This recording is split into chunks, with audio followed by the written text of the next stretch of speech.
Selamat berjumpa kembali dengan Kopi Panas Radar. Mungkin beberapa lama kita tidak bertemu karena ada persoalan dengan COVID yang sedikit menghalangi gerak sampai kreativitas kita dalam mengisi kehidupan. Dan di dalam situasi itu, pengisian kehidupan yang pada akhirnya bangsa kita itu harus mengalami situasi-situasi baru yang tidak pernah ada presiden dalam kehidupan kita selama ini. Nah, banyak hal yang perlu dipahami atau ditafsir ulang dalam kehidupan kita masing-masing, dan bisa jadi sebagian dari kita telah gagal dalam melakukan tafsir itu. Jika misalnya kita harus mau tidak mau melakukan semacam negosiasi dengan kekuatan baru yang saat ini menjadi begitu powerful. Kekuatan itu cuma satu jasa termik masuk ke dalam tubuh kita, tapi dia menciptakan evolusi. Tidak hanya dalam cara kita melihat kehidupan, sampai pada cara kita memahami Tuhan, cara kita beribadah, yang sebenarnya kalau kita mau periksa dengan baik, itu harus menghasilkan istihad baru dalam kehidupan beragama, kehidupan spiritual kita.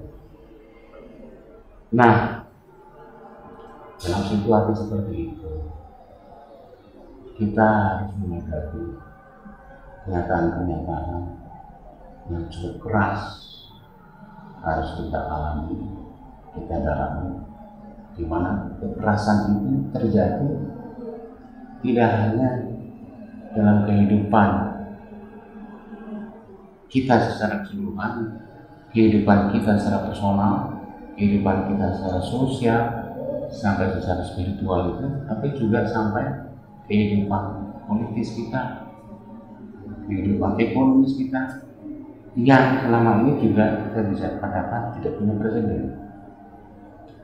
Termasuk tiba-tiba beberapa aktor penting dalam kehidupan kita harus mengalami semacam gegar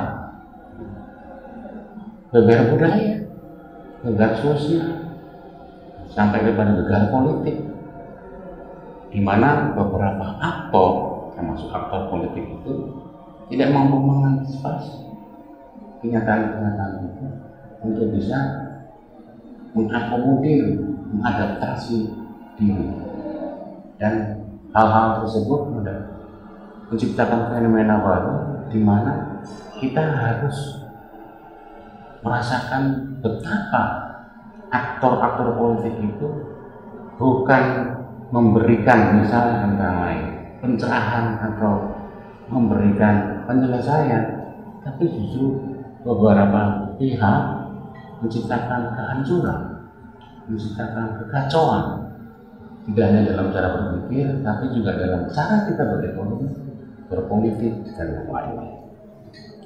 Nah, itu antara lain saya harus mengatakan, walaupun banyak sekali pihak yang melakukan hal yang sama, banyak sekali pihak yang justru menambah kekacauan itu, tapi ada pihak tertentu yang menurut saya adalah obligor atau orang yang paling bertanggung jawab terhadap persoalan ini, yaitu persoalan dari sebuah negara, sebuah bangsa, di mana penanggung jawab yang paling utama yaitu pemimpin atau kepala negara itu tiba-tiba tidak mampu, kalau menurut saya, mengatasi, tiba-tiba muncul incapacity dan capability-nya dalam menyelesaikan masalah-masalah. itu seperti satu refleksi bahwa selama ini apa yang telah dia lakukan, apa yang telah dia prestasikan, itu sebenarnya bisa dikatakan tidak cukup signifikan untuk membuat dia sebagai seorang kepala negara yang pemimpin yang cukup berwibawa, cukup kita segani dan cukup kita harus apresiasi sebagai deretan kepala negara. Dan itu tergambar bisa pada ilustrasi-ilustrasi yang bisa kita tampilkan untuk Anda juga tahu semua bagaimana ilustrasi itu menggambarkan ketidakkuatan, tidak kemampuan atau kapabilitas dari pemimpin kita dalam mengatasi masalah. Itu bisa berangkat dari hal-hal kecil, dari pemahaman-pemahaman yang sangat keliru, yang tiba-tiba pemahaman itu sebenarnya sangat sederhana. Pemahaman itu semua orang memahaminya dan tidak membutuhkan logika yang sangat dalam, tapi ternyata itu dialami atau dijadikan pegangan, jadikan basic argument dari seorang presiden yang sebenarnya itu menunjukkan bahwa dia tidak paham soal. Misalnya kan, kalau misalnya Anda ingat, saya juga pernah ngomong bahwa saudara presiden dalam presentasi dia sebagai calon presiden kedua, dia mengatakan bahwa bangsa Indonesia itu akan menjadi bangsa yang besar, bahkan menjadi kekuatan super power di dunia, yang bahkan levelnya itu ada di antara 4 negara terbesar di dunia, paling tidak secara ekonomi. Kita masuk 4 besar dikatakan presiden pada pidato dia sebagai calon presiden. Nah, pernyataan itu adalah pernyataan yang tidak pernah bisa dibuktikan.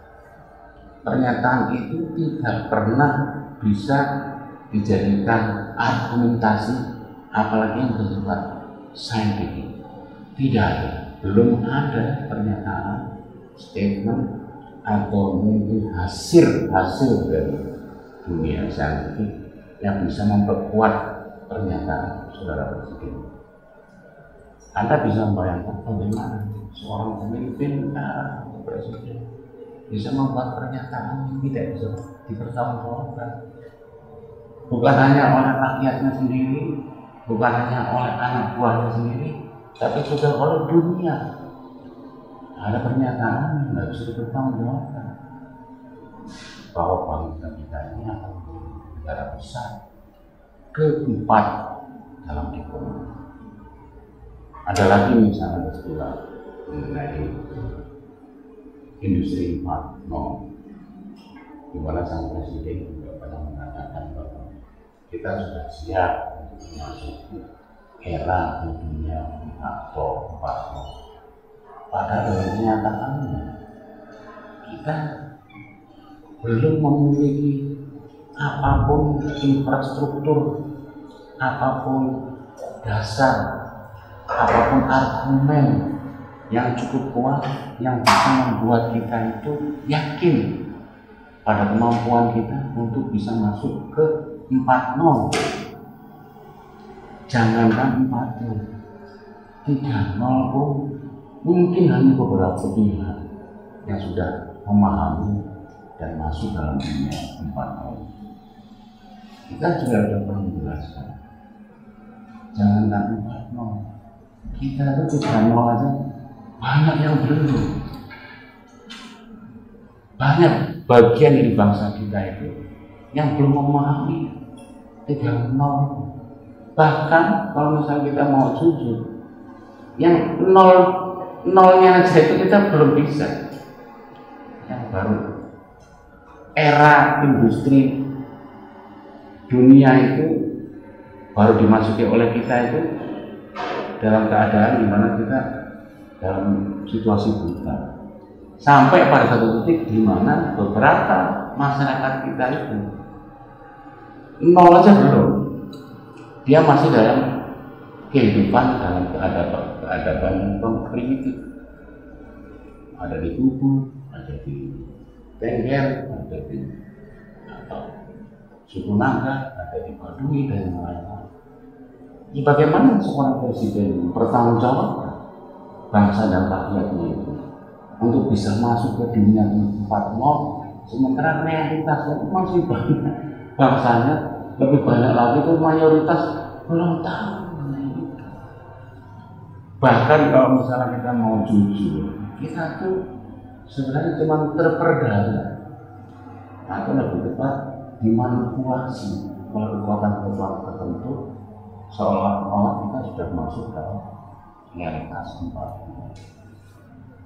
Nah, kenyataan seperti itu harusnya memberikan kita pada kesadaran pada bangsa ini, pada pemimpin bangsa ini, pada kepala negaranya atau presidennya, bahwa dia memiliki pemahaman yang kalau tidak kacau, keliru, itu bisa menyesatkan.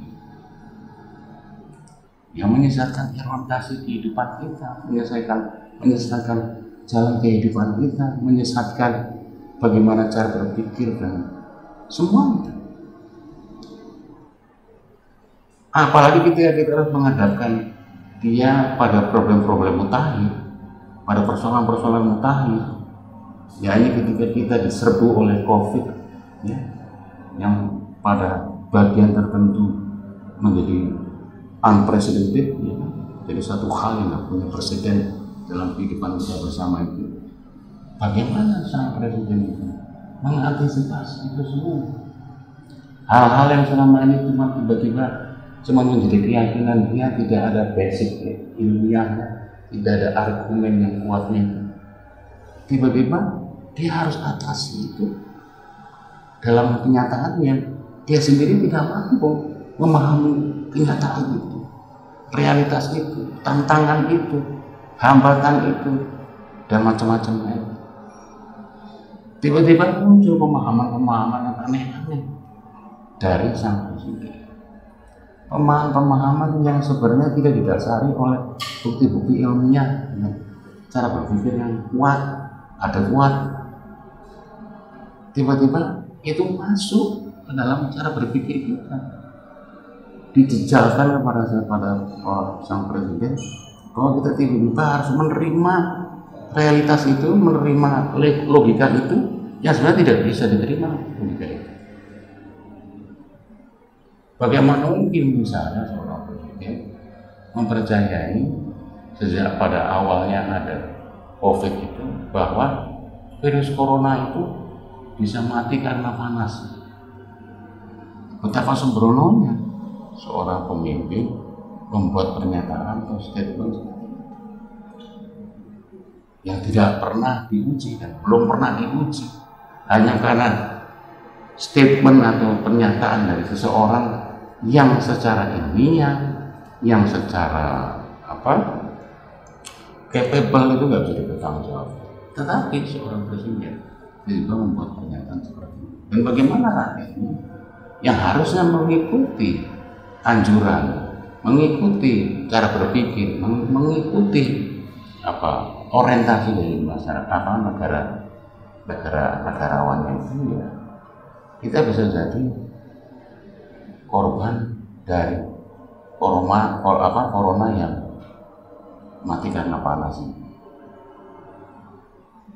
Ya, belum lagi kita juga dapat istilah yang menciptakan kerancuan luar biasa selama ini, dan kita harus mengikuti sebuah cara berpikir yang semua orang menjadi bingung karena seperti istilah tentang mudik dan program yang dalam pengertian apapun itu menciptakan kerancuan dari segi linguistik, sosiologistik, sampai kepada pemahaman yang bersifat sosial, kultural, dan itu tiba-tiba muncul dari pernyataan seorang kepala negara, seorang presiden yang harusnya menjadi acuan bagi banyak orang. Dan apa yang terjadi, acuan itu justru menciptakan kerancuan, menciptakan apa? Pemahaman yang semakin berbenturan di antara rakyatnya, benturan di antara anak bangsa, dan itu pada akhirnya sampai kepada kebijakan. Ketika istilah-istilah itu tidak pernah diperbaiki, istilah-istilah itu tidak pernah dikoreksi, istilah-istilah itu tidak menjadi lebih baik, istilah-istilah itu kemudian malah menjadi patokan, istilah-istilah itu menjadi anjuran atau jadi kemauan dari sang presiden. Itu menciptakan bahaya tertentu bagi bangsa kita, karena dia tidak lagi mampu memahami kehidupan kita secara lebih komprehensif. Nah, kita seharusnya mungkin kita harus lapang dada dengan kekurangan dari sang presiden dalam hal itu. Tapi ternyata kekurangan itu terlalu banyak dan diulang-ulang. Ya. Misalnya ya banyak sekali misalnya dia dengan sembrononya mengatakan tidak ada negara di dunia ini, apalagi negara ASEAN, yang korban untuk COVID-nya itu hampir nol. Dan ternyata itu dibuktikan oleh statistik, dibuktikan oleh dunia internasional, ada negara itu dan tetangga kita sendiri. Nah, bagaimana seorang presiden bisa membuat pernyataan yang bertanggung jawab, yang bisa dipertanggungjawabkan, yang bisa diadekuasi oleh kenyataan, oleh dasar ilmiah dan yang lain-lain. Kok bisa-bisanya dia buat pernyataan itu? Apakah hal itu tidak memberikan dampak pada cara kita berpikir, pada cara kita bernegara, pada cara kita menghargai para politikus, menghargai para negarawan? Kenapa harus berulang-ulang? Dan hal yang seperti itu saya kira itu akan bisa menciptakan bukan hanya kerancuan, tetapi kekacauan. Bisa jadi pada awalnya terjadi kekacauan atau disorder secara, katakanlah misalnya secara linguistik, secara sintaksis atau secara apa, tapi juga dia juga bisa menciptakan kerancuan pada cara kita untuk memahami kebijakan-kebijakan dari pemimpin. Kalau ternyata itu semua tidak menggambarkan kenyataan kita yang sesungguhnya. Karena apa yang dikatakan oleh seorang pemimpin, apalagi itu pemimpin negara, dia harus menjadi iman dari seluruh bangsa. Dia harus menjadi keyakinan, dia harus menjadi tauhid dan tanda kutip rakyat kita, bahwa kita harus bersama, bahwa kita harus meyakini itu bersama. Tapi kalau itu tiba-tiba imannya atau tauhidnya jadi kacau, siapa yang bersalah? Siapa yang menjadi korban? Kenapa itu? Nah, itulah kira-kira beberapa hal sebenarnya menurut saya itu esensial dalam kehidupan kita yang tidak bisa diselesaikan oleh sang pemimpin, oleh negarawan yang selama ini kita akan mampu mengatasi masalah, tapi justru menciptakan masalah yang bisa berlaku. Kita akan lanjutkan berikutnya untuk membahas masalah ini sampai kita memahami atau mendapatkan pemahaman yang sebenarnya dari yang saudara Presiden itu nyatakan dan jadikan pemahaman bagi kita bersama. Mudah-mudahan situasi ini baik dan Anda selalu mendapat perlindungan dari Tuhan. Terima kasih. Sampai jumpa di Global Panas.